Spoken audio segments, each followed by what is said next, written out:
Hello. हाँ जी, नमस्कार। जय श्री कृष्ण। राधे राधे। हर हर महादेव। अस्सलाम वालेकुम।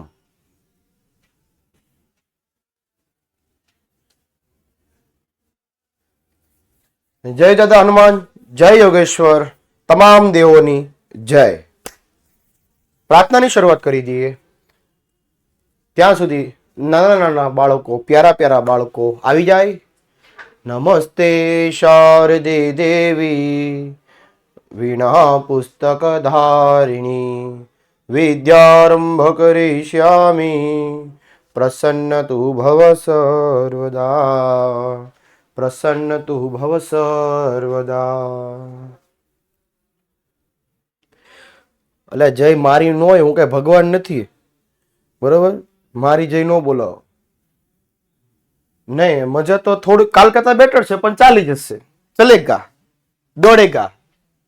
ठीक है, वही उत्साह, वही उमंग के साथ हम चलते हैं। आइए हम सब साथ मिलके अपनी कुर्सी का सीट बेल्ट बांध दीजिए, यहां से और यहां से, क्योंकि हम साहित्य में जाने वाले हैं। बराबर ने? हाँ, साहित्य એટલે કે આપણો ગ્રંથો સાહેબ, રામાયણ, મહાભારત, કૃષ્ણ ભગવાન શ્રી કૃષ્ણની કહેવાય ને કે અપરમ લીલા કહી શકાય છે। ચાલો શરૂ કરીએ।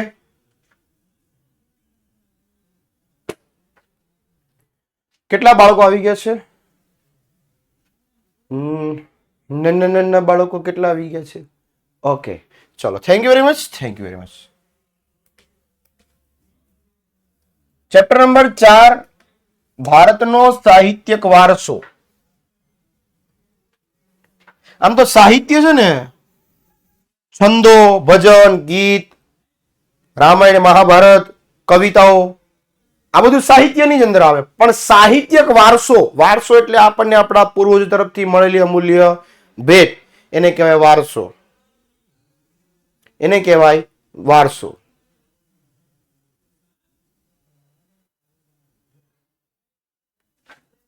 ए यार, एक मिनट, एक ज मिनिट, एक ज मिनिट।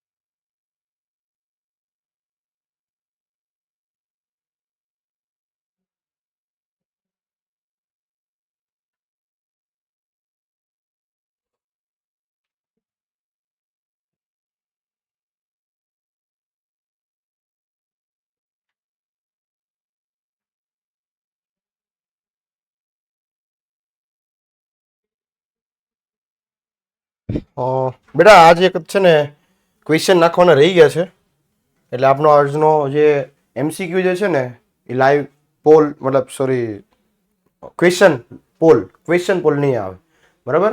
નેક્સ્ટ લેક્ચરમાં હું મૂકી દઈશ ભૂલ્યા વગર। ઓકે, ચાલો। પણ આ ચેપ્ટરની હું તમને વાત જ કરતો હતો કે વારસો એટલે આપણને આપણા પૂર્વજો તરફથી મળેલી અમૂલ્ય ભેટ। અને આ ચેપ્ટરના ગુણભારની વાત કરીએ તો વિભાગ સી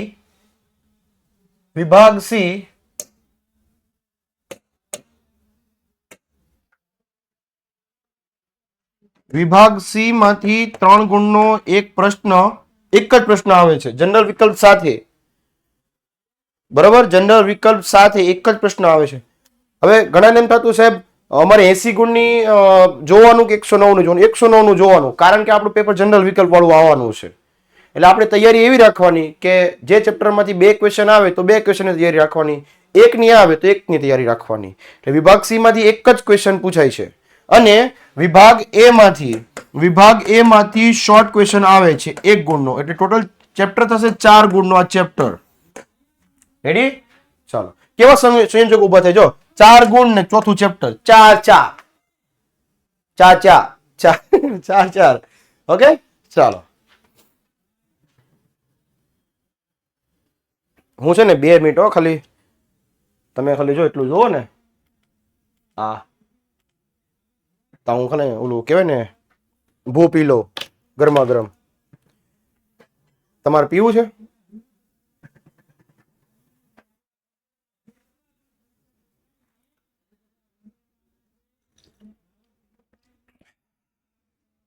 અરે બહુ ગરમ છે.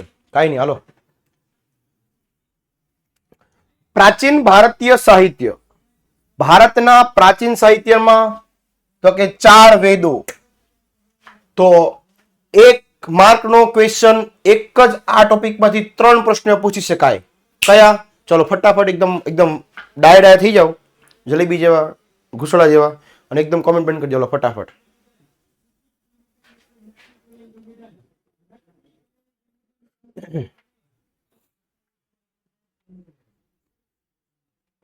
બેટા તમારે યુટ્યુબમાં લેક્ચર જો કે અહીંયા જો સ્માર્ટ ભાઈ પ્રશ્ન પૂછે છે, એ પ્રશ્ન પૂછવાનો થતો નથી. કારણ કે યુટ્યુબ જે છે એ ક્રેશ કોર્સ જે વિદ્યાર્થીઓ આઈએમપી બેચમાં નથી આવ્યા એના માટે છે. આપણા માટે તો અહીંયા છે જ. આપણે પહેલેથી લઈને છેલ્લે સુધી આઈએમપી બેચમાં મોસ્ટ આઈએમપી ક્વેશ્ચન આપીએ જ છે. બરાબર? એટલે અત્યારે તમારે આમાં ભણી લેવાનું.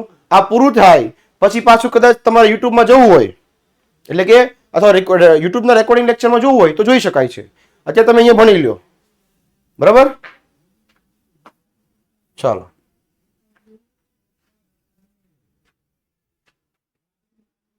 કોઈ કેમ પૂછે સર તમને જવાબ કેમ નથી આપતા? બેટા આમાં નહીં જવાબ આપી કું, વોટ્સએપમાં પૂછજે. કારણ કે તું જેવો પ્રશ્ન લખ ને તો કમેન્ટ ઉપર વહી જાય, ઉપર વહી જાય. રેડી? એટલે આમાં જવાબ હું નહીં આપું. બોલો કેમ ગયો? હિત ગોસ્વામી, ભંગાર ક્વેશ્ચન, જવાબ નહીં મળે. ચાલો. 1 ગુણનો ક્વેશ્ચન આ છે. આ 3 માંથી 3 પ્રશ્ન પૂછી શકાય. પહેલો ક્વેશ્ચન કયો? તો કે વેદનો અર્થ શું થાય? તો કે જ્ઞાન. વેદ કેટલા? તો કે 4. આ બીજો ક્વેશ્ચન. આ પહેલો ક્વેશ્ચન. બીજું,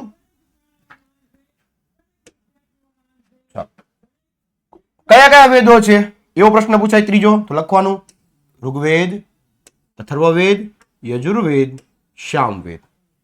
4 પ્રકારના વેદો. ચાલો, ઋગ્વેદ, સામવેદ, યજુર્વેદ, અથર્વવેદ.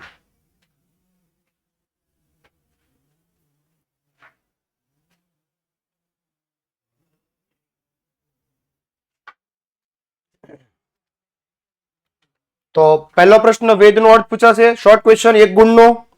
બીજો પ્રશ્ન વેદ કેટલા છે તો લખવાનું 4. અથવા કયા કયા પૂછાય તો ઋગ્વેદ, યજુર્વેદ, સામવેદ અને અથર્વવેદ. 4 ના નામ લખી નાખવાના. આ 4 આપણા વેદો. ચલો 4 વેદોને નમન. તમે પણ નમસ્કાર કરી દો, કારણ કે આપણા 4 વેદો છે. એવું કહેવાય છે કે એક વેદને કંઠસ્થ કરવા માટે, એટલે કે આ એક વેદને કંઠસ્થ નહીં, સમજવા માટે, એક વેદને સમજવા માટે 4 વર્ષનો સમયગાળો જાય છે. યાદ કરવા માટે કેટલો સમયગાળો જાય છે? બરાબર? ઋગ્વેદ, સામવેદ, યજુર્વેદ અને અથર્વવેદ.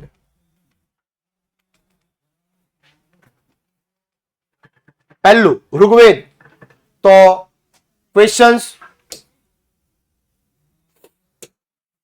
પ્રાચીનતમ પુસ્તક છે એટલે સૌથી પ્રાચીનમાં પ્રાચીન ગ્રંથ પૂછાય તો લખવાનું ઋગ્વેદ. સૌથી પહેલો અથવા સૌથી પ્રાચીન ગ્રંથ પૂછાય તો લખવાનું ઋગ્વેદ. શોર્ટ ક્વેશ્ચન, ખાસ ધ્યાન આપજો, કાન ખુલ્લા રાખીને. પછી એમ પૂછે કે ઋગ્વેદની ઋચાઓ કેટલી? તો કે 1028. ઋચા બોલે તો શ્લોક. ઋચા બોલે તો શ્લોક. ચાલો, કેટલા ભાગમાં છે તો કે 10 ભાગમાં. હવે આ બધા જે 1028 ઋચાઓ છે ને એ બધી દેવોને લગતી. દેવ એટલે ભગવાનને લગતી. બરાબર? હા, સરસ મજાનો એક ડેમો આપી દો. યા દેવી સર્વભૂતેષુ વિદ્યારૂપેણ સંસ્થિતા નમસ્તસ્યે નમસ્તસ્યે નમસ્તસ્યે નમો નમઃ. આ જે શ્લોક જે છે એ હાલમાં જ્યારે ચંદન કરે બ્રાહ્મણ દેવતા દ્વારા, જ્યારે કોઈ પણ પૂજાની શરૂઆત કરે ને ત્યારે સૌથી પહેલા જે યજમાન હોય એને ચંદન કરે અહીંયા કપાળ ઉપર, ત્યારે આ શ્લોક બોલાય. કઈ રીતે?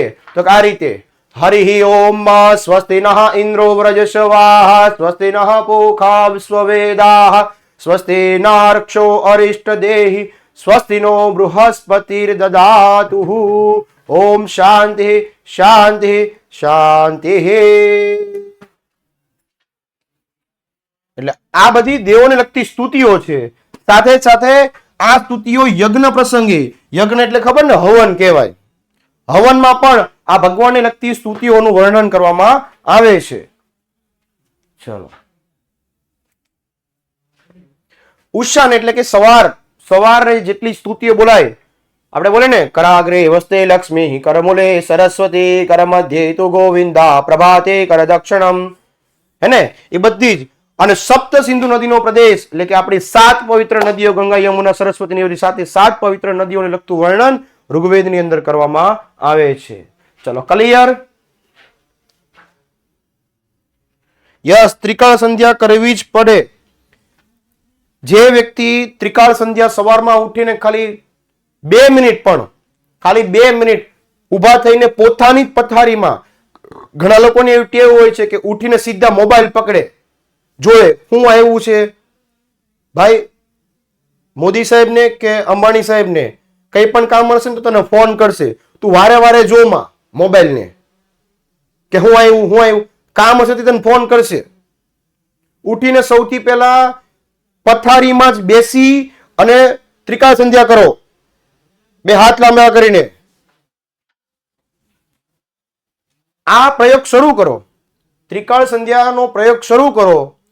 પછીના અઠવાડિયું તમે તમારા પર ઓબ્ઝર્વેશન કરો અને તમારામાં શું પરિવર્તન આવે છે એ મને જણાવજો. 10% પણ જો પરિવર્તન આવે ને, 10%, તો મને કહેજો સાહેબ તમારી વાત સાચી. ઓકે? બીજું, 10મા ધોરણનો છે ને, એટલે તમને અત્યારે કેવું થતું ખબર? ઘડી કોમેન્ટ કરજો ને ફટાફટ, કોમેન્ટ કરજો ફટાફટ. અત્યારે છે ને, છેલ્લા મતલબ અત્યારે કંઈક 70, 68 કે 69 કંઈક દિવસ બાકી હશે, જે વોટ એવર જે દિવસ બાકી હોય, લખતા નહીં કેટલા દિવસ બાકી છે. તો જેટલા દિવસ બાકી છે ને, એટલા દિવસમાં શું થતું હશે ખબર? બધી પ્રેશર હશે, સ્કૂલનું, અહીંયાથી યુટ્યુબ પર, મમ્મી પપ્પાનું, કોઈક આપણા ઘરે બેહવા આવે ને, એ તો આપણને આમ ડરાઈને મારી નાખે. કદાચ બેહવા આવે ને એમ કહીને કે તમારો છોકરો કેટલામાં ભણે? 10માં થઈ ગઈ. યો બાપા, 10માં છે તે પણ શું છે પણ, બરાબર? એટલે સમાજ, આપણા સગાવાળા આપણને બીવડાઈ મારી નાખે. 10મું છે ને તૈયારી કરજે, 10મું છે ને તૈયારી કરજે. હા, પણ કરશું, પણ એને કે શાંતિ રાખો. એટલે બધી વાતથી જયારે પ્રેશર હોય ને ત્યારે મગજ બેન્ડ વાગી જાય. એવું થાય છે તો લખો હા.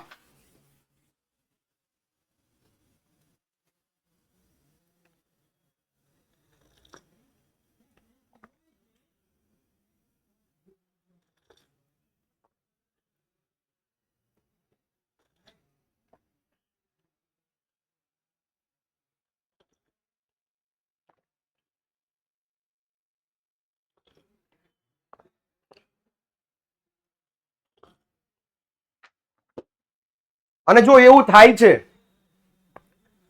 તો એક જ મસ્ત મજાનો તમને હું આપી દઉં.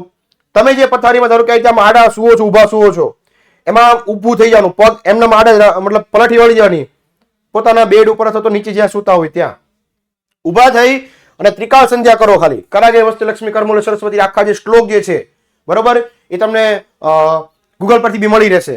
ત્રિકાળ સંધ્યા લખવાનું ને ગુજરાતીમાં એટલે આવી જશે આખું ટૂંકમાં. અથવા તો ત્રિકાળ સંધ્યાનો શ્લોક તમને કદાચ ના યાદ રહે તો તમને જે 5-10 શ્લોક જે આવડતા હોય, યાદેવી સર્વભૂતેષુ અને જે તમારા સંસ્કૃતના જે શ્લોક આવે છે, એવા 5 થી 10 શ્લોક તમે ખાલી સવારમાં ઉઠીને 2 હાથ જોડી, પ્રવાહિત 2 હાથ જોડી આંખો બંધ કરીને પ્રાર્થના કરશો ને, આખો દિવસ તમારી એનર્જીમાં વધારો થશે. જો ધારો કે તમે મુસ્લિમ હોય તો તમારા જે અલ્લાહનો જે તમારો જે કોઈ શ્લોક આવતા હોય, તમે જે નમાઝ પઢો છો, એ નમાઝ બેસ્ટ છે. તમે તમારા ધર્મને લગતી જે કોઈ પ્રાર્થના છે, જે કોઈ શ્લોક જે છે એ વ્યવસ્થિત કરો. બીજી વસ્તુ, તમને ખબર ઘણી વખત પ્રાર્થનાની અંદર કહેતા હશે કે આંખો બંધ કરો, તો ઘણા આમ કરે. સાહેબ એ છે ને, હા સાહેબ કે પછી સાહેબ આ નહીં કરો.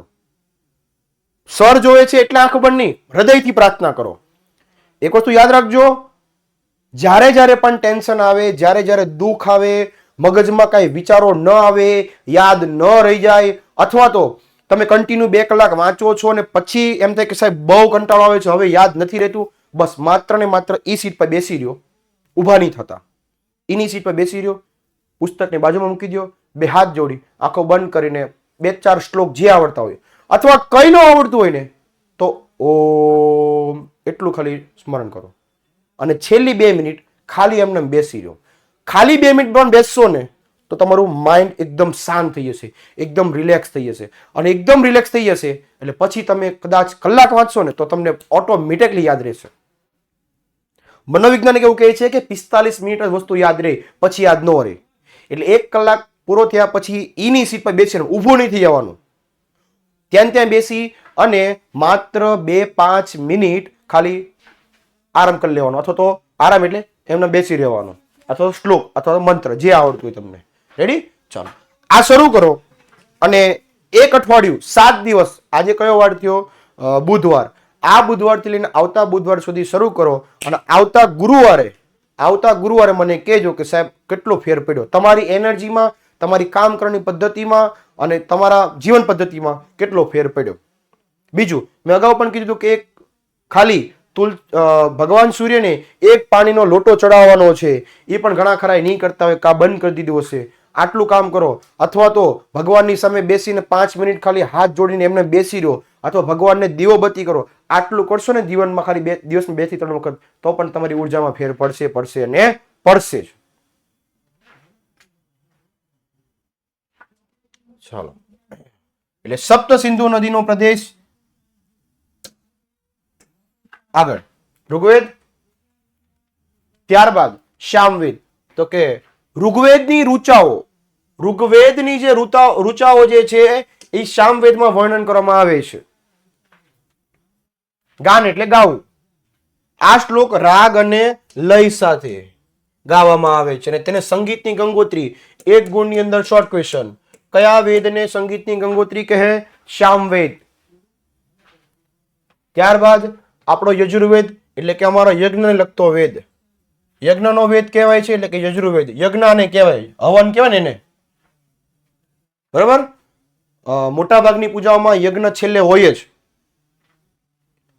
જે જવતોલામ નાખતા હોય ને સ્વાહા, એ રીતે આમાં નાખે. ચલો, આ કઈ રીતે? કે ગદ્ય અને પદ્ય. ગદ્ય અને પદ્ય એટલે તમને ખબર છે ગુજરાતીમાં આવે પાઠ અને કવિતા. એટલે આના શ્લોક આવે એ કવિતા સ્વરૂપે આવે અને એનું જે ભાષાંતર હોય એ પાઠ સ્વરૂપે હોય. એટલે શ્લોક એની નીચે અર્થ. ટૂંકમાં શ્રીમદ ભગવદ્ ગીતામાં હવે નાની શ્રીમદ ભગવદ્ ગીતામાં તમે જોયું હશે કે ઉપર શ્લોક નીચે અનુવાદ, શ્લોક અનુવાદ. એવી જ રીતે આ યજુર્વેદની અંદર પણ આવે છે. એવું કહેવાય છે કે અમારા જે બ્રાહ્મણો દ્વારા જે અમારું જે વેદ અમે શીખવા જઈએ 8મા ધોરણ પછી, અમુક કાશીમાં છે, દ્વારકા છે, અંબાજી છે, એવા અમુક શહેરમાં અમારી વેદ શીખવા માટેની આખી પાઠશાળાઓ છે અમારી આશ્રમ પ્રણાલી પ્રમાણે. ત્યાં અમને યજુર્વેદ શીખવાડે છે 4 વર્ષ સુધી. બીજું મંત્ર, ક્રિયાઓ અને વિધિઓનું વર્ણન કરવામાં આવ્યું છે. ક્યાં? યજુર્વેદની અંદર. યજુર્વેદની અંદર મંત્ર, ક્રિયાઓ અને વિધિઓનું વર્ણન કરવામાં આવ્યું છે.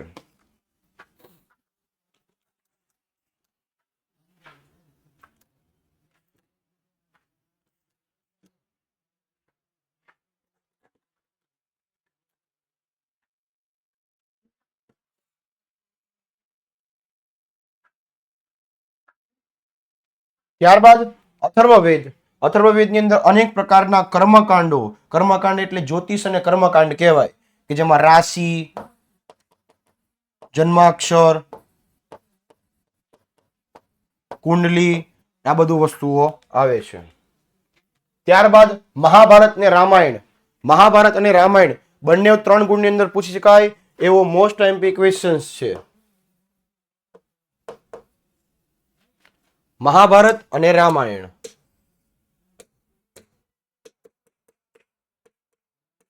જેમાં 1 લાખ જેટલા શ્લોકનું વર્ણન કર્યું છે અને વિશ્વનો સૌથી મોટો, આ 1 ગુણની અંદર પૂછાશે, શોર્ટ ક્વેશ્ચન. વિશ્વનો સૌથી મોટો ગ્રંથ રચના કોણે કરી? તો કે વેદ વ્યાસજીએ કરી. કોની? મહાભારતની. કથા હૈ પુરુષાર્થ કી સારથી પરમાર્થ કી સારથી તેને સુને હૈ કૃષ્ણ ભારત પાર્થ કી. ઇન્ટરવ્યુ લેવો પડશે.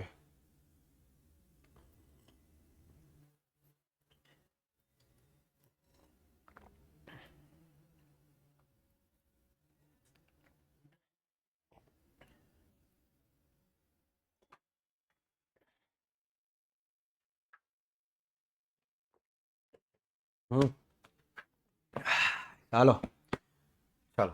તેની રચના કોને કરી? તો કે વેદ વ્યાસજીએ કરી.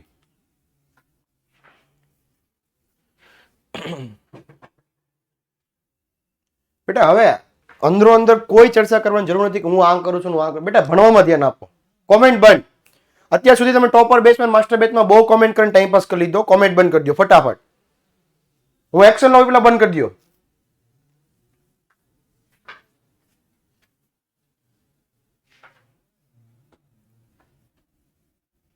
પ્રાચી ખત્રી મેસેજ કરજે. પાંડવો અને કૌરવો વચ્ચે થયેલું યુદ્ધ જેનું વર્ણન મહાભારતમાં કરવામાં આવ્યું છે. 5 પાંડવો અને કૌરવો વચ્ચે જે થયેલું યુદ્ધ એનું વર્ણન મહાભારતની અંદર કરવામાં આવ્યું છે. તે છતાં અનેક નાની મોટી વાર્તાઓ મહાભારતની અંદર જોડવામાં આવી છે. શ્રીમદ ભગવદ્ ગીતાનું ગહન ચર્ચા એ પણ મહાભારતની અંદર કરેલું. આ પૂછાશે મોસ્ટ એમપી 1 ગુણની અંદર. મોક્ષના 3 માર્ગો કયા? જ્ઞાન, કર્મ અને ભક્તિ. ખાસ ધ્યાન આપજો. ચાલો પછી લોક વ્યવહારો એનું પણ વર્ણન કરેલું છે. પુરાણો અને વૈદિક ધર્મને સમજવા માટે પણ રામાયણ મહાભારતનો ઉપયોગ કરવામાં આવતો હતો. અને કૌટિલ્યનું અર્થશાસ્ત્ર. ચાલો પ્રારંભિક બૌદ્ધ સાહિત્ય. અહીંયાથી ક્વેશ્ચન પૂછી શકાય છે. પ્રારંભિક બૌદ્ધ સાહિત્ય વિશે જણાવો. રેડી? તો આટલો ક્વેશ્ચન. ચલો તો કઈ ભાષામાં લખેલું છે? પાલી. 1 ગુણની અંદર પ્રારંભિક બૌદ્ધ સાહિત્ય કઈ ભાષામાં લખેલું છે? પાલી. જેને 3 ભાગમાં વહેંચ્યું. ત્રિપિટક. ત્રિપિટક એટલે પહેલું સુત પિટક, વિનય પિટક, અભિધમ પિટક. હવે આ સુત પિટકનો વિષય શું છે એ બધી આપણે આ ફોટામાં મૂકેલું જ છે. પણ આ પૂછાતું નથી. સુત પિટકમાં કઈ વસ્તુ આવે? વિનય પિટક. તમારે ખાલી 3 પિટક યાદ રાખવાના છે. સુત પિટક, વિનય પિટક, અભિધમ પિટક.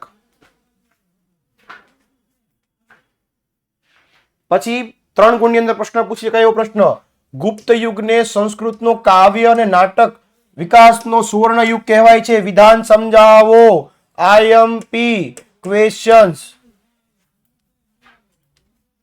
તો પહેલું જેમાં કવિ કાલિદાસજી, એ કવિ કાલિદાસજી, ભવભૂતિજી, આ ભવભૂતિજી, ભારવી, ભૃતહરી, બાણભટ્ટ અને માધ, આટલા કવિઓનો સમાવેશ કરવામાં આવે છે. એટલે આટલા કવિએ ભેગા મળીને ગુપ્ત યુગની સંસ્કૃતિમાં કાવ્યો અને નાટકો લખ્યા.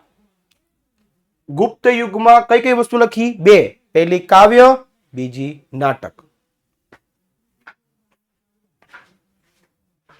આગળ. અને આ તમામ જે કવિઓ છે પણ આમાં સર્વશ્રેષ્ઠ કોણ?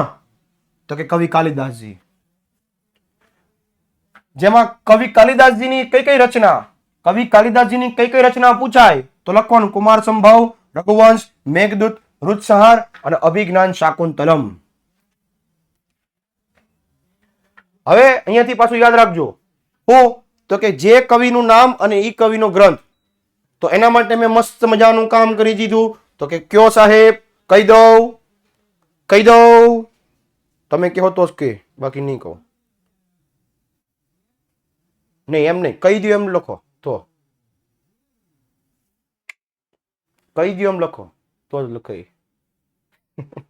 હાલો કહી દો. બાળક વાર હું ખોટું રાખવું, તમારે જેવું કોણ થાય? હાલો. બાણભટ્ટનું કયું ગ્રંથ? તો કે હર્ષચરિત્ર. હર્ષચરિત્ર ગ્રંથ. હવે આ હર્ષચરિત્રનું જે ગ્રંથ જે છે પણ એમાં કઈ વસ્તુનું વર્ણન છે? તો કે હર્ષવર્ધનજીનું જીવન ચરિત્રનું વર્ણન છે. આ વ્યક્તિએ ગ્રંથ લખ્યો. કયો ગ્રંથ લખ્યો? હર્ષચરિત્ર નામનો ગ્રંથ. હવે આ હર્ષચરિત્ર ગ્રંથમાં શું છે? ધારો કે ગુજરાતી, તો ગુજરાતીમાં કવિતા અને પાઠ. એમાં હર્ષચરિત્ર નામના પુસ્તકમાં શેનું વર્ણન? તો કે હર્ષવર્ધનજીના જીવન ચરિત્ર. એટલે હર્ષવર્ધનજી કેવું જીવન જીવી ગયા એનું વર્ણન આમાં લખેલું છે. પછી બાણે, બાણે એટલે ઓલું બાણ નહીં. अर्जुन तू बाण चलाओ. प्रभु किस पे चलाए? तुम बाण तो चलाओ, पकड़ने वाला अपने आप ले लेंगे. ઈ બાણ નહીં. કવિ બાણ ભટ્ટજીની વાત કરે છે. બાણ ભટ્ટજીએ કયા ગ્રંથની રચના કરી? કાદંબરી. હવે આમાં શું કરવાનું છે એના માટે? તો કે બે હાઇલાઇટર લઈ લેવાની અથવા બે પેન લઈ લેવાની.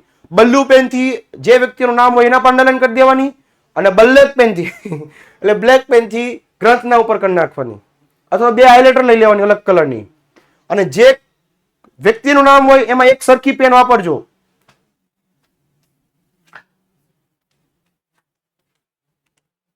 ભવભૂતજીનું ઉત્તર રામચરિત્ર, ભારવીજીનું કિરાતાર્જુન્યમ, વિશાખાદત્તનું મુદ્રા રાક્ષસ, શુદ્રકજીનું મૃચ્છકટિકમ, દંડીનું 10 કુમાર ચરિત્રનો સમાવેશ કરવામાં આવ્યો છે.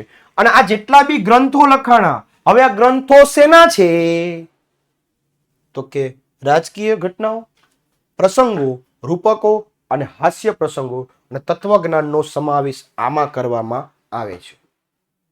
જ્યારે જ્યારે પણ વાંચવા બેસો, ટોપિક ન સમજાય તો શું કરવાનું? ટોપર બેચમાં હોય તો ટોપરમાં, માસ્ટર બેચમાં હોય તો માસ્ટરમાં, અથવા આઈએમપીમાં હોય તો આઈએમપીમાં. તમે જે બેચમાં આવતા હોય એની ક્લાસ પીડીએફ ઓપન કરવાની, એમાં હાઇલાઇટ કરેલા શબ્દોને ધ્યાન રાખશો તો તમને સવાલ જવાબ આપોઆપ યાદ રહેવા લાગશે. ગુજરાતી સાહિત્યની સમજૂતી આપો. તો કે નરસિંહ મહેતાએ, એ આદિ કવિ કહેવાય છે, એટલે કે ખૂબ જૂના કવિ. મારી હુંડી સ્વીકારો મહારાજ રે, શામળા ગીરધારી, એ રાણાજીએ ગઢ કર્યો, હે ને? નરસિંહ મહેતા, મીરાબાઈ, દયારામ, અખો ભગત, આપણો પ્રેમાનંદજી, પ્રીતમ, ગંગા સતી, વીજળીને કાંઠે મોતીડા પરોવો પાનબાઈ, હે ને? ગંગા સતીના ભજનો, ગીતો, ગરબી, છપ્પા, આખ્યાનો, બધું જ ગુજરાતી સાહિત્યને ભરપૂર વારસાથી બનાવે છે. કવિ નર્મદ, નવલરામ, મહિપતરામ, રૂપરામ, નીલકંઠ, ગોવર્ધનરામ ત્રિપાઠી, કિશોરરામ મશરૂવાલા, પન્નાલાલ પટેલા, બધા જ વ્યક્તિએ ગુજરાતી સાહિત્યને અદ્ભુતપૂર્વ સિદ્ધિઓ હાંસલ કરાવી છે. હવે છે નાલંદા વિદ્યાપીઠ. જો આ ચેપ્ટરમાંથી 3 ગુણમાં મોસ્ટ આઈએમપી સવાલ તો કે વિદ્યાપીઠ આવશે. એમાંથી નાલંદા અને તક્ષશિલા આ બે પહેલા કરી જ નાખવાની. બંને વિદ્યાપીઠો મોસ્ટ આઈએમપી. પછી જો ત્રીજો ઓપ્શનમાં લેવો હોય તો ત્રીજો ઓપ્શન લેવાનો છે તમારે વલ્લભી વિદ્યાપીઠ, અને ચોથામાં વારાણસી કરજો. ટૂંકમાં તમારે 4 વિદ્યાપીઠ કરી નાખજો, એટલે 3 ગુણનો પ્રશ્ન આમાંથી હશે. કારણ કે 3 ગુણમાં પ્રશ્ન પૂછી શકાય એટલો મોટો પ્રશ્ન લગભગ આ 4 વિદ્યાપીઠ જ છે. અથવા તો વેદ અને વેદના 4 વેદોના પરિચય પૂછી શકાય, એટલે કે પ્રાચીન સાહિત્ય પૂછી શકે 3 ગુણની અંદર. બરાબર? 3 ગુણમાં બાકી બીજો કોઈ પ્રશ્ન પૂછી શકાય નહીં. હા, તો રામાયણ મહાભારત બે ભેગું કરવું હોય તો થાય, પણ એવો ચાન્સ લગભગ ન રહે. મોટાભાગના વર્ષોમાં પેપરોમાં તક્ષશિલા અને નાલંદા વિદ્યાપીઠ જ પૂછાય છે. બીજું, આ ચેપ્ટરમાંથી ક્વેશ્ચન ચિત્ર આધારિત પૂછાય છે. એમાં મોટાભાગે નાલંદા વિદ્યાપીઠનું ચિત્ર મૂકી દે છે. ચોપડીમાં ચિત્ર છે જ, અહીંયા હમણાં બતાવું. નાલંદા વિદ્યાપીઠ જે છે ને એનું ચિત્ર મૂકેલું હશે, અને પછી પૂછશે કે ભાઈ આ વિદ્યાપીઠ વિશે જણાવો. તો 3 ગુણની અંદર યાદ રાખવાનું કે નાલંદા વિદ્યાપીઠ છે. તક્ષશિલા, વારાણસી અને વલ્લભી 4 ચિત્રો બતાવી દઉં છું.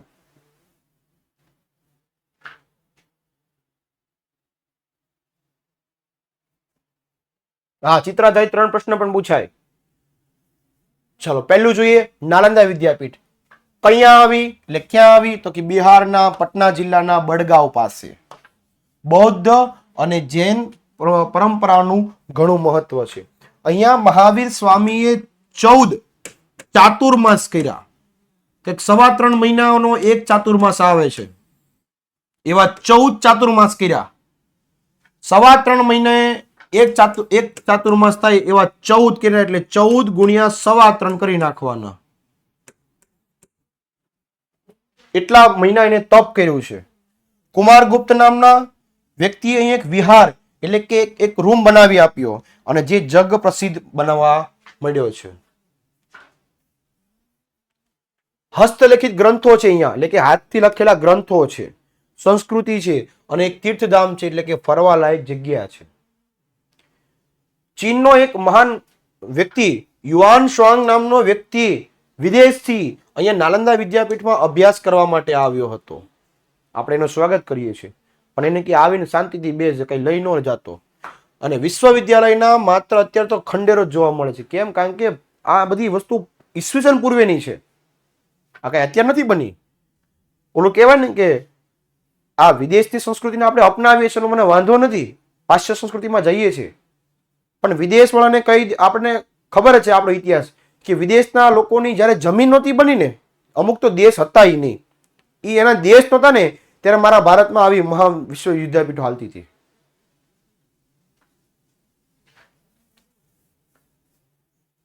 અને ભારતની ભલે ખંડેર થઈ ગયું પણ ભારતની ભવ્ય સંસ્કૃતિનો પરિચય આપે છે નાલંદા વિદ્યાપીઠ.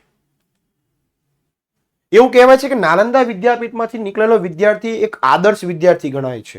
ઈસવીસન 5મી થી 11મી સદીમાં અનેક ગ્રંથાલયો અને અનેક પુસ્તકાલયો જોવા મળ્યા હતા.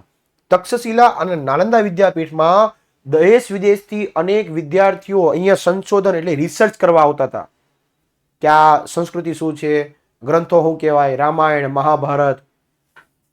ઇવન સાહેબ અમે જોયું વૃંદાવનની અંદર અને મથુરાની અંદર વિદેશના લોકો અહીંયા આવીને રહે છે અને એ શ્રીમદ ભગવદ્ ગીતાનો પ્રચાર પ્રસાર કરે છે. એ પણ આપણી જેમ બોલે હરે કૃષ્ણ, બહુ આનંદ થાય સાહેબ. આપણે આપણા સંસ્કૃતિના જેટલો જ્ઞાન નથી ને એ લોકો એટલું મેળવી લીધું. આપણા વિદેશના લોકો ISKCON temple, London, America, Japan એની અંદર ઇસ્કોન ટેમ્પલમાં હરે કૃષ્ણ, હરે રામ ને હરે રામ હરે હરે ની ધૂનું ગાય છે. આનાથી મોટી સંસ્કૃતિ હું કહી શકું સાહેબ? ઈ એના ધર્મને સાઈડ પર મૂકીને આપણો ધર્મ અપનાવી લીધો. વિચાર કરો, જાગી જાઓ ભારતીયો.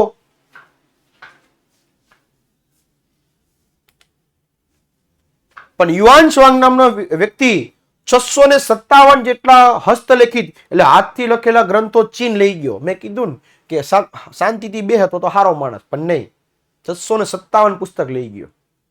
કાંઈ વાંધો નહીં, અમારા તરફથી ગિફ્ટ, જા તું બી ખુશ થઈ જાય યુઆન શ્વાંગ. 7મી સદીમાં યુઆન શ્વાંગે મુલાકાત લીધી. અહીંયા માત્ર ખંડો અહીંયા મોટા 7 ખંડો હતા, એટલે 7 મોટા રૂમ, વ્યાખ્યાન ખંડો 300 વ્યાખ્યાન ખંડો, એટલે 300 રૂમ અને 700 મોટા હોલ. વિદ્યાર્થીઓને રહેવા માટે મઠ્ઠો એટલો ખાવાનો મઠ્ઠો આવે એ નહીં, રહેવાની જગ્યા એને મઠ કહેવાય. અને આ ગામમાંથી જે દાનની આવક આવતી હતી એ દાનની આવકમાંથી વસ્ત્રો અને ભોજન બંને આપવામાં આવતું હતું. આના પર ખાલી હાઇલાઇટ કરી દેજો.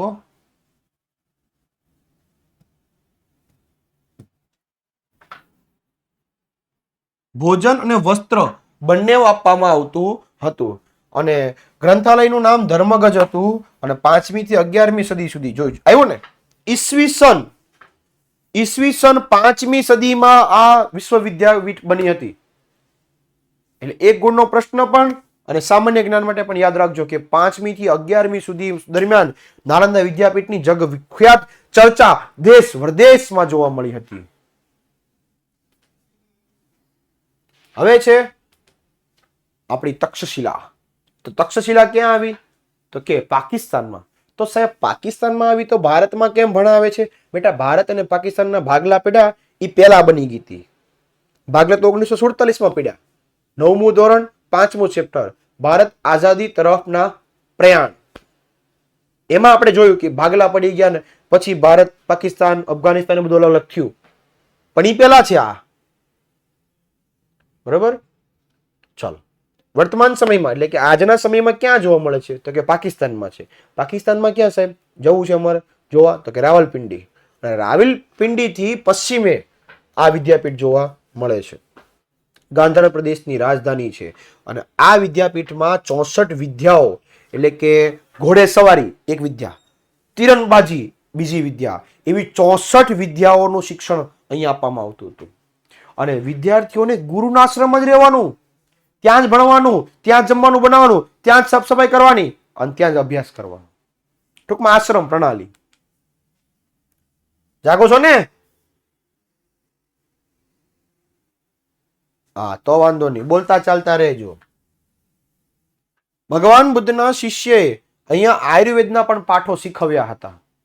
દંત કથા અનુસાર, એટલે કે ખૂબ પુરાણી વાર્તાઓ અનુસાર રામના ભાઈ ભરત, બરાબર ને, રામ લક્ષ્મણ ભરત ને શત્રુઘ્ન, 4 ભાઈઓના ભાઈ એક ભરત, ભરતનો દીકરો તક્ષ, અને તક્ષના નામ પરથી તક્ષશિલા નામ પડ્યું હતું. એક ગુણની અંદર પૂછાય છે કે કોના નામ પરથી તક્ષશિલા વિદ્યાપીઠ બની?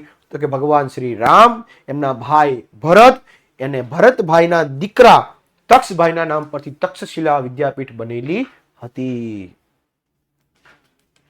ત્યારબાદ 7મા સૌકામાં, એટલે કે 7મી સદીમાં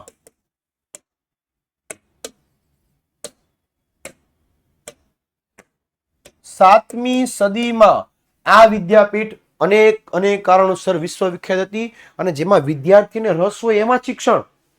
છોકરાને પૂછે તને શું આવડે, તને હેમ તું તારે શું શીખવું છે? એટલે કે મારે તો ઘોડેસવારી શીખવું છે. હાલ તને ઘોડેસવારી શીખવું. એટલે કે મારે તો ગજ વિદ્યા શીખવી છે, તને ગજ વિદ્યાનું શિક્ષણ આપે. જે વિદ્યાનું શિક્ષણ મેળવવું હોય એને એનું જ્ઞાન આપતા. અને શિક્ષકની પોતાની ઈચ્છા અનુસાર 20 વિદ્યાર્થીઓ, લગભગ 20 વિદ્યાર્થીઓ જ ભણવાના, બરાબર? એટલે એક ગુરુ પાસે 20 શિક્ષક. 21મો નહીં, નો સીટ ફોલ્ડ, નેક્સ્ટ યર. ગામડામાં એક જોક્સ યાદ આવેલો, કહી દો. ગામડામાં એક બિચારો નવી કંડક્ટર ભરતી થઈને મુકાણો ગામડામાં, અને પહેલી જ દિવસની નોકરી ગામડામાં. એટલે બસ લઈને જેવા પઈ ગયા એટલે બસ ઊભી રાખી, એટલે બધા બસમાં ચડવા લાગ્યા. બસ થઈ ગઈ ફૂલ, એટલે કંડક્ટર અંગ્રેજીમાં જ ભણેલો હતો, એટલે એને એમ કીધું નો મોર, એટલે કે હવે આગળ જગ્યા નથી. એક દાદા ઉપર ચડ્યા, કે નો મોર, કે ઢેલડિયું ચડી ગઈ, મોરલાનો વારો આવ્યો, એટલે કે દાદાનો વારો આવ્યો, તો કે નો મોર. માત્ર ભાષાની મજાથી જોક્સ, બાકી કોઈ અહીંયા અંગ્રેજીનું કે કોઈ ભાષાનો કે કોઈ પ્રકારની મજાક મસ્તી થતી નથી, માત્ર એક રમૂજી માટે. ચાલો, એટલે એક ગુરુ પાસે 20 જ વિદ્યાર્થીઓ, વારાણસી, રાજગૃહ, મિથિલામાંથી અનેક વિદ્યાર્થીઓ એ શિક્ષણ માટે આવતા હતા.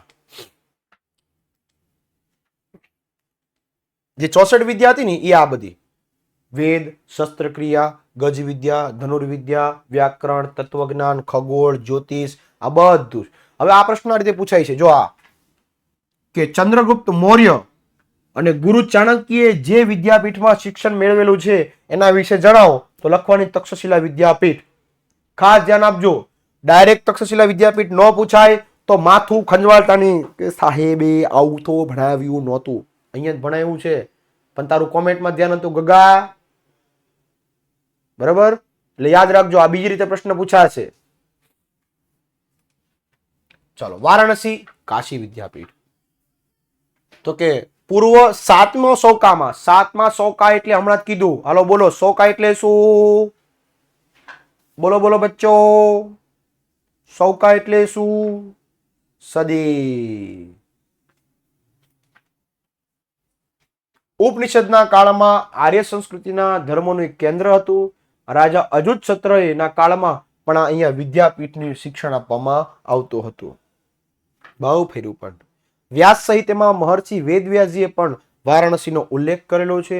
ભગવાન બુદ્ધના પ્રચાર પ્રસાર માટે પણ વારાણસીની પસંદગી કરી હતી, કે મારે ભગવાન બુદ્ધે એમ કીધું કે મારે પ્રચાર પ્રસાર કરવો છે ધર્મનો, ક્યાં જાઉં? તો કે કાશી. ગુજરાતીમાં એક કહેવત છે, ગુજરાતીમાં એક સરસ મજાની કહેવત લોક પ્રચલિત, કે સુરતનું જમણ અને કાશીનું મરણ. જો તમારું કાશીમાં મૃત્યુ થાય તો પવિત્રમાં પવિત્ર સ્થળ કહેવાય છે, અને સારામાં સારું જમવું હોય તો સુરતમાં. હા, એટલી આમ કહેવાય ને કે વાનગી ને એટલા અહીંયા ટેસ્ટ છે ને સુરતમાં, સાહેબ વાત જવા દો. હવે બીજી કોઈ ચર્ચા ન કરતા. હા, સુરત પર કોઈ ચર્ચા નહીં, અહીંયા ધ્યાન આપજો. આદિ શંકરાચાર્ય તત્વજ્ઞાન અને વેદાંતનું પણ અહીંયા જ્ઞાન લીધેલું હતું. ચૈતન્ય મહાપ્રભુજી વૈષ્ણવ સંપ્રદાય, એના જે વલ્લભાચાર્યજી, એને વૈષ્ણવ સંપ્રદાયની પણ પ્રતિષ્ઠા એમને અહીંયાથી જ મળી હતી. પંજાબના વિદ્વાન કુટુંબોએ પણ અહીંયા સ્થળાંતર કરવું પડ્યું હતું. પંજાબમાંથી કાશીમાં આવી ગયા જ્ઞાન માટે. કાશી અને મથુરા એને વસ્યા અને રાજકુમારો પણ અહીંયા શિક્ષણ મેળવ્યું. રાજકુમાર એટલે રાજાના દીકરા. રાજકુમાર ફલાણા ફલાણા ઠીકણા હાજીર હો આવે. ઢીન ઢીન ઢીન ઢીન ઢીન છાક જીન જીન જીન જીન છાક. સમ્રાટ અશોકના આશ્રયથી અહીંયા સારનાથનો મઠ પણ પ્રસિદ્ધ હતો. ત્યારબાદ આપણો છેલ્લો પ્રશ્ન, એટલે ગુજરાતની પ્રથમ યુનિવર્સિટી એટલે કે આપણી વલ્લભી વિદ્યાપીઠ, જે ભાવનગરમાં આવેલી છે. બરાબર, ભાવનગર એટલે મહારાજ કૃષ્ણકુમારસિંહજીનું ગામ છે. ગોહિલવાડ કહેવાય જેને. વલ્લભી વિદ્યાપીઠ ઈસવીસન 7મા શતકમાં એટલે કે 7મી સદીમાં આ વિદ્યાપીઠ એકદમ અતિ પ્રસિદ્ધ હતી. મૈત્રક વંશના તાત્કાલિક શાસકોએ અહીંયા આવીને મોટો ફાળો આપ્યો. ભિક્ષુ વિદ્યાર્થી, જો ભિક્ષુ વિદ્યાર્થી એટલે એક આદર્શ વિદ્યાર્થીઓ. આદર્શ એટલે એકદમ ડાયો વિદ્યાર્થી. ભિક્ષુ વિદ્યાર્થીઓ અહીંયા રહેતા હતા અને બૌદ્ધ મતનું હિનયન પ્રથનું કેન્દ્ર હતું. અહીંયા સ્થિરમતી અને ગુણમતી આ બે આચાર્ય હતા. ક્યાંના? વલ્લભી વિદ્યાપીઠના. આચાર્યનું નામ છે, આચાર્ય બોલે તો પ્રિન્સિપાલ. અને દૂર દૂરના ગંગા યમુનાના વિસ્તારમાંથી પણ વિદ્યાર્થીઓ અહીંયા ઉચ્ચ અભ્યાસ માટે આવતા. ગંગા યમુના એટલે ઉત્તર પ્રદેશ, આપણું યુપી. યુપીમાંથી પણ અહીંયા વિદ્યાર્થીઓ અભ્યાસ માટે આવતા હતા. અને ચીની પ્રવાસી ઈચિંગે પણ નોંધ્યું કે વલ્લભી વિદ્યાપીઠ શિક્ષણ સંસ્થાની નાલંદા સાથે સ્પર્ધા કરેલી હતી. એટલે ટૂંકમાં ઉચ્ચ શિક્ષણ છે. રાજધાની હતી, આંતરરાષ્ટ્રીય બંદર હતું. બંદર બોલે તો જહાજની ઊભું રહેવાની જગ્યા. અનેક વ્યક્તિઓ અહીંયા આશ્રયદાતાઓ આપેલા છે, અનેક વ્યક્તિ અહીંયા દાન આપેલું છે. સનાતન હોવા છતાં પણ આ સંસ્થાને મદદ કરે છે.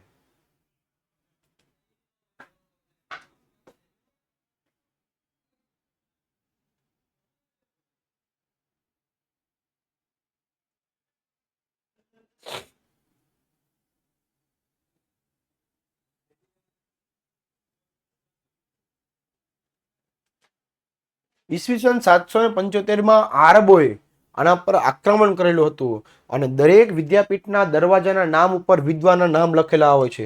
ઘણી સ્કૂલોમાં પણ દરવાજાના ઉપર નામ લખેલા હોય છે. મહર્ષિ વેદવ્યાસ, વાલ્મીકી, અનેક જેટલા બી ઋષિઓ છે એ બધા ઋષિઓના નામ દરવાજા ઉપર લખેલા હોય છે ઘણી સ્કૂલોમાં. એવી રીતે વલ્લભી વિદ્યાપીઠના દરેક દરવાજા ઉપર દરેક વિદ્વાનનું નામ લખેલું હતું. આપણે પણ આપણા સમાજમાં કંઈક દાન આપો ને તો આપણા નામની તકતી લાગે. ફલાણા ફલાણા ઢીકણા વ્યક્તિએ 1 લાખ રૂપિયા દાન આપેલા છે, એના તરફથી આ રૂમ સમાજ માટે ભેટ. ભાઈ ક્વિઝ છે ને આજે નથી મુકાણી, એટલે આજે ક્વિઝ નહીં આવે. પાંડિત્ય દાખવીને રાજતંત્રમાં ઊંચા અધિકારો પ્રાપ્ત કરેલા હતા. કોણે? આ વિધાનસભા રાજ્યસભાઓની અંદર. આગળ જ્ઞાનની જ નહીં, આરાધના જ નહીં, પણ સમગ્ર ભારતમાં વિશ્વ પ્રસિદ્ધ એવી આ વિદ્યાપીઠ જોવા મળતી. જેવી તેવી વિદ્યાપીઠ નહોતી. અને દેશ પરદેશથી વિદ્યાર્થીઓ અહીંયા અભ્યાસ માટે આવતા. એટલે સાચા અર્થમાં આ આંતરરાષ્ટ્રીય વિદ્યાપીઠ હતી. આપણે ખબર ઘણી સ્કૂલનું નામ હોય ને, ઇન્ટરનેશનલ સ્કૂલનું નામ હોય ને પછી પાછળ લખેલું ઇન્ટરનેશનલ. ઇન્ટરનેશનલ એટલે શું કે ભાઈ આ સ્કૂલનું બીજી બ્રાન્ચ પણ અન્ય શહેરમાં અથવા અન્ય રાજ્યમાં જોવા મળે છે. લગભગ પ્રત્યેક વિદ્યાશાખા એટલે ધનુર્વિદ્યા, બાણ વિદ્યા, ગજ વિદ્યા, શસ્ત્રક્રિયા, જ્યોતિષ, કર્મકાંડ, વેદ, આ બધાનું જ્ઞાન અહીંયા આપવામાં આવતું હતું. આપણે હમણાં 64 વિદ્યાઓ ન જોઈ, એવી રીતે અહીંયા વિદ્યાઓનું જ્ઞાન આપવામાં આવતું હતું. નિભાવ રાજાઓ પણ પોતાના દાનમાંથી થતી એટલે મદદ કરી અને પ્રતિ અને નિષ્ઠા દર્શાવી છે. પોતે પોતાના ધર્મના નહોતા પણ છતાંય દાન કર્યું એવું આમાં કહે છે. બરાબર, તો ડીપીપી હમણાં મુકાઈ જશે. નેક્સ્ટ લેક્ચરમાં નવા ચેપ્ટર સાથે મળતા રહીશું.